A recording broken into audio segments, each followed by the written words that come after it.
कुछ भी नहीं था, शून्य था। और जब सृष्टि का प्रारंभ हुआ तो एक बहुत बड़ा धमाका हुआ, यानी ध्वनि हुई। विज्ञान उस ध्वनि को बिग बैंग कहता है। ध्यानी जब गहरे ध्यान में जाता है तो वहाँ एक मधुर ध्वनि बजती है। अर्थात विज्ञान के अनुसार और अध्यात्म के अनुसार, दोनों के ही अनुसार सृष्टि के प्रारंभ में क्या था? ध्वनि थी।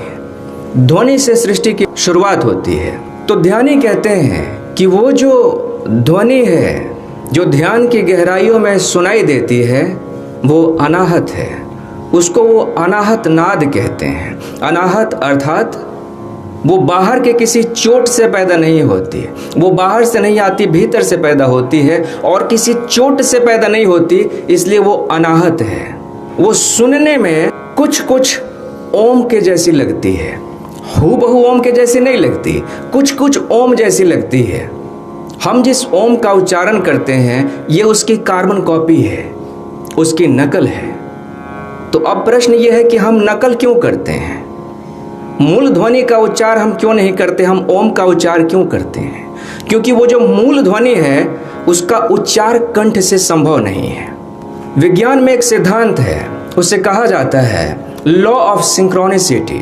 लॉ ऑफ सिंक्रोनिसिटी क्या है, इसे समझिए। एक खाली कमरे में कोने में एक वीणा रखी है, और उसी कमरे में बैठ के एक वीणा वादक यदि दूसरी वीणा बजाए तो कुछ देर के बाद इस बजती हुई वीणा से जो ध्वनि निकलती है, वो ध्वनि उस खाली पड़ी हुई वीणा के तारों को भी झंकृत करने लगती है।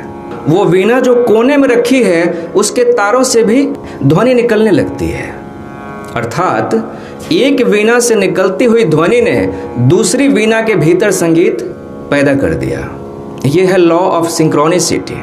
कई बार जब आप किसी समारोह में होते हैं और वहाँ संगीत बजाया जाता है तो संगीत पे अनायास ही आपके पैर थिरकने लगते हैं, आप संगीत की लय पे झूमने लगते हैं। अर्थात वो जो बाहर का संगीत था वो भीतर जाके आपके भीतर के संगीत को उजागर कर रहा है। ये है लॉ ऑफ सिंक्रोनिसिटी। इसी के अनुसार ध्यानियों ने कहा कि वो जो भीतर का अनाहत नाद है उसे यदि अनुभव करना है तो उसी से मिलती जुलती कोई ध्वनि अपने कंठ से यदि हम उच्चारित करना शुरू करें और बार बार बार बार उसका उच्चारण करें तो भीतर वो जो ध्वनि है अनाहत, वो जगने लगेगी।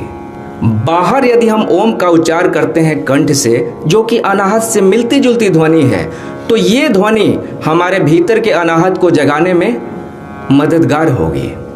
साथ ही आप ये भी समझिए, आप जानते हैं कि ओम जो है वो मूल रूप से 3 ध्वनियों से मिलके बना है, अ, उ और 3 ध्वनि, है ना। हमारा मन जो है उसकी 3 अवस्थाएं होती हैं। मन की 3 अवस्थाएं हैं, जागृति, स्वप्न और सुषुप्ति। जागृति अर्थात जब आप जागे हुए हैं, अभी आप जागे हुए हैं, जो कुछ भी हो रहा है आपके आसपास आप उसे अपने मन में अनुभव कर पा रहे हैं, तो ये आपकी जागरण की अवस्था है, जागृति की अवस्था है।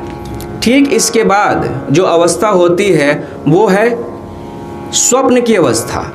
स्वप्न की अवस्था में क्या है, आप जागे हुए नहीं हैं किंतु आप सोए हुए भी नहीं हैं, यानी अभी आप सुषुप्ति में नहीं गए हैं, अभी आप सो नहीं गए हैं, लेकिन पूरी तरह से आप जाग नहीं रहे हैं। जैसे स्वप्न की अनुभूति क्या होती है, स्वप्न जो है कहने के लिए आप नींद में होते हैं, लेकिन भीतर जो कुछ भी चल रहा होता है मन में, ऐसा लगता है आपको कि ये सच में हो रहा है ना। वो स्वप्न की अवस्था है। उसके बाद जो अवस्था है वो है सुषुप्ति। सुषुप्ति का मतलब कि आप गहरी नींद में पहुंच गए, मन जो है वो मूर्छित हो गया, मन के सारे विचार ठहर गए, मन अचेत हो गया। तो मन की 3 अवस्थाएं हुई, जागृति, स्वप्न और सुषुप्ति। ध्यान जो है वो नींद जैसा है, सुषुप्ति जैसा है, लेकिन नींद में और ध्यान में एक फर्क है। नींद में भी मन ठहर जाता है, सुषुप्ति में भी मन ठहर गया है, लेकिन सुषुप्ति में आप मूर्छित हो गए हैं। मन ठहर गया है, इसका आभास आपको नहीं है।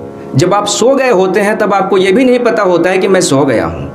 वो आप जब सुबह जगते हैं तब आपको पता चलता है कि मैं सोया था। मन बेहोश हो गया है, आप भी बेहोश हो गए हैं। लेकिन ध्यान में क्या होता है, मन बेहोश हो जाता है, मन ठहर जाता है, किंतु आप जग रहे होते हैं। ठहरे हुए मन को आप देख रहे होते हैं, सजगता बचती है, मन ठहर गया है। तो ये नींद और ध्यान का फर्क है। नींद में भी मन ठहर गया लेकिन मूर्छा है, बेहोशी है। ध्यान में भी मन ठहर गया लेकिन होश है, सजगता है। तो ये जो सजगता है इसे हम कहते हैं हमारे चित्त की चौथी अवस्था। अध्यात्म की भाषा में इसको कहा जाता है तुरीय। तुरीय का इंग्लिश में मतलब होता है द फोर्थ, यानी चौथा। मन की 3 अवस्थाओं को पार करके जब आप पीछे पहुंचते हैं तो वो सजगता की अवस्था है, होश की अवस्था है, वही ध्यान की अवस्था है। तो ओम के उच्चार के द्वारा हम मन की उन 3 अवस्थाओं को पार करके अपने को चौथी अवस्था में ले जाने का प्रयास करते हैं, सजगता में ले जाने का प्रयास करते हैं, ध्यान में ले जाने का प्रयास करते हैं। जब आप ओम का उच्चार करते हैं तब आप पाएंगे कि आपके मन के सारे विचार ठहर गए होते हैं, कोई विचार नहीं होता, सिर्फ सजगता होती है, यानी तुरीय होता है वो चौथी अवस्था, ध्यान। तो ओम आपको सीधा सीधा एक बार में ही ध्यान में पहुंचा देता है। तो ये तो ओम के उच्चार का दूसरा कारण है।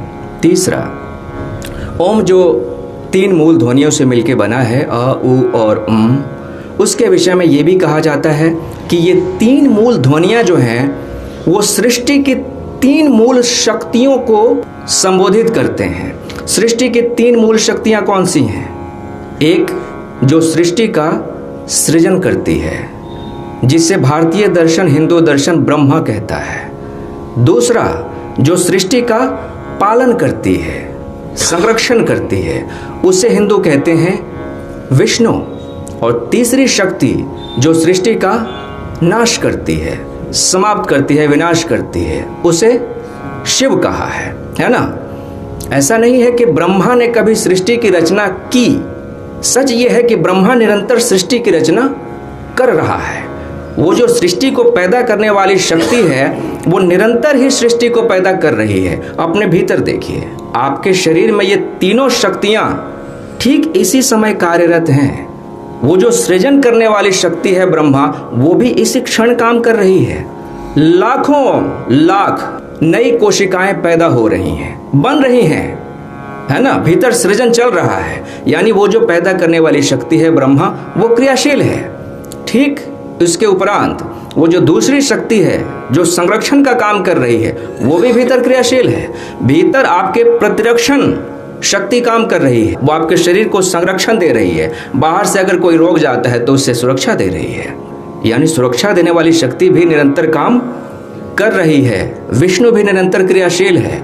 और तीसरी, वो जो विनाश कर रहा है, वो विनाश की प्रक्रिया भी भीतर चल रही है। जिस तरह से लाखों नई कोशिकाएं बन रही हैं, उसी तरह से लाखों पुरानी कोशिकाएं मिटाई भी जा रही हैं, नष्ट की जा रही हैं, है ना। तो ये तीनों शक्तियां निरंतर हमारे भीतर कार्य कर रही हैं। इसलिए आपको कहा जाता है कि जब आप ओम का उच्चार करें तो अ, उ और इन तीनों ध्वनियों पे बराबर बराबर समय दें। बराबर समय यदि आप देते हैं उच्चार करते हुए, तो ये तीनों जो शक्तियां काम कर रही हैं वो संतुलन में रहेंगी। किसी एक ध्वनि पे ज़्यादा अगर आप समय दे रहे हैं तो असंतुलन पैदा हो सकता है। इसलिए बराबर बराबर समय देके उच्चार करना है। तो ये है ओम उच्चारण का विज्ञान।